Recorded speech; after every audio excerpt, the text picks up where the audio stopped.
U.S. and Russia are moving forward with a new round of talks with the hopes, and that's a big word, hopes of ending the Ukraine war. Vladimir Putin hosted U.S. envoy Steve Witkoff and Jared Kushner, an unofficial envoy at the Kremlin today.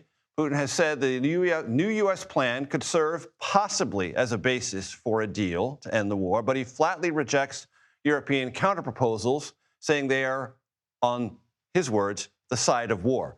That's interesting because, of course, Vladimir Putin launched this war back in February of 2022. Retired Marine Colonel Mark Cancian is here with me now to discuss. He's a senior advisor at the Center for Strategic International Studies. So, Mark, a couple of things. 4 hours of talks. Vladimir Putin is not enamored in any way, shape, or form of how the Europeans altered the original 28-point plan presented to the Ukrainians. But the United States seemed to be okay with that European plan. Where does that leave us? Up in the air. Okay. Where we've been before. Yes. Now, the good thing is that we have this shuttle diplomacy going on, and it's good that all 4 sides are talking to each other and that there are different proposals being put on the table. So maybe there will be some progress. But you have a fundamental disconnect between the Russians and the Ukrainians. There are 3 issues particularly that divide them.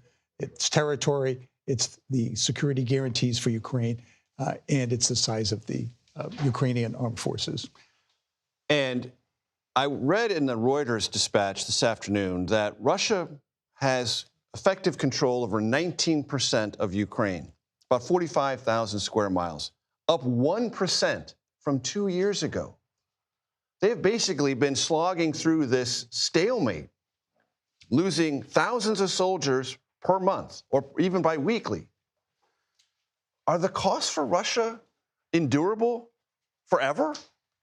Putin doesn't seem to feel that lack of progress or the cost to his country of what appears on paper to be a stalemated strategic situation. Unfortunately, Putin thinks he's winning. Okay. He is moving forward. The Russians do have the initiative. He is moving forward steadily at enormous cost. As you point out, Russian casualties are probably over 1 million now. But they wounded and dead. Yeah, that's right, killed and wounded.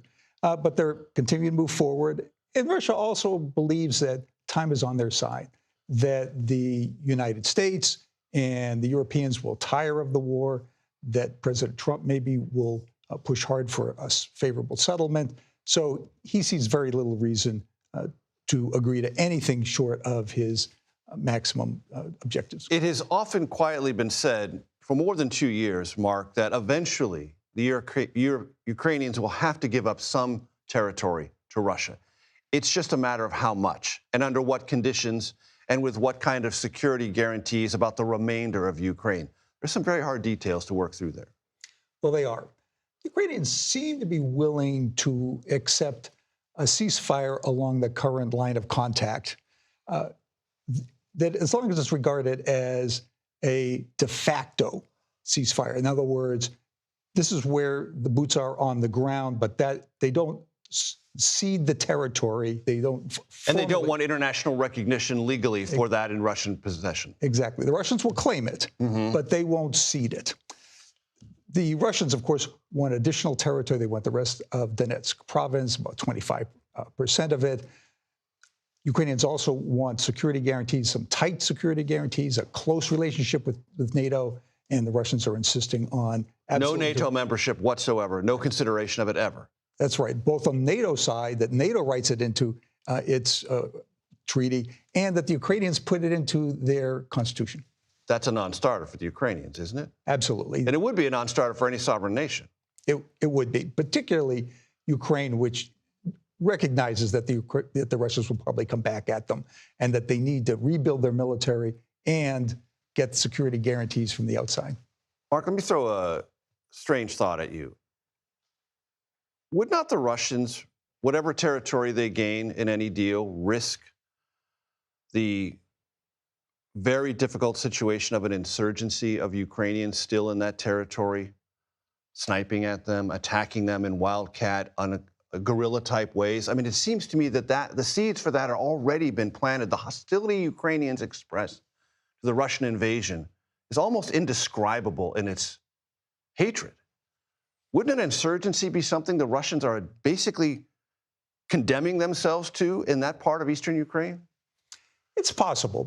There are some areas of insurgent activity behind the Russian lines, but not a lot. Okay. The Russians are extremely brutal in putting down insurgencies. They would put that down. But what they would face is a hostile population. In other words, the population might not be taking up arms, but they would not accommodate themselves to being Russian, and there would be all kinds of passive resistance and support for that on the outside. Which is why the original goal was to take over the entire country.